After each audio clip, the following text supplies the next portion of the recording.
শুভ সন্ধ্যার শুভেচ্ছা আমার সকল বন্ধুদের। আজকে গোপুসোনাদের ভোগের জন্য বানিয়ে নেব ছোটো ছোটো সোয়াবিনের কিমা বানিয়ে পরোটা। কীভাবে বানাচ্ছি দেখে না।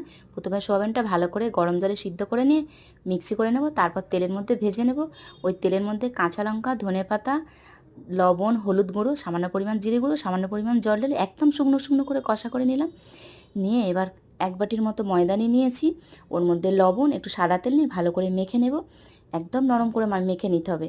তারপর ছোটো ছোটো করে দেখো লিচিগুলো কেটে নেব।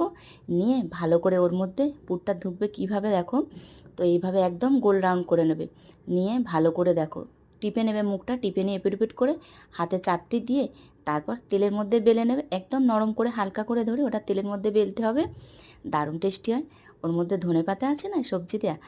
আর আমার গোপুসোনাদের ভোগ তো, দেবতার ভোগ তো একদম নিরামিষ, সবাই তো জানো। চলো এইভাবে একটা একটা করে ভেজে নিলাম পরোটাগুলো। সত্যি আবারও বলছি, বলতে নেই, দেবতার ভোগ খুবই সুস্বাদু একটা জিনিস। চলো গোপুসোনার ভোগ রেডি করে নিয়েছি। নিয়ে এবার গোপুসোনাদের দিয়ে তারপর সকল দেবতার মালা চড়িয়ে ধূপ টুপ দিয়ে তারপর আমার গোপুসোনাদের খেতে দেব। দেখো দারুণ লাগছে না? খুব সুন্দর একটা রেসিপি, অবশ্যই বাড়িতে বানিয়ে খাবে। আর ভোগের জন্য তো খুবই ভালো। চলো টাটা বাই বাই। দিদির ভিডিওটা কেমন আছে অবশ্যই একটা সাবস্ক্রাইব লাইক করো। পাশে তো আছো, আরও পাশে থেকো। সবাইকে অনেক অনেক শুভেচ্ছা এইভাবে সহযোগিতার হাত বাড়িয়ে দেওয়ার জন্য।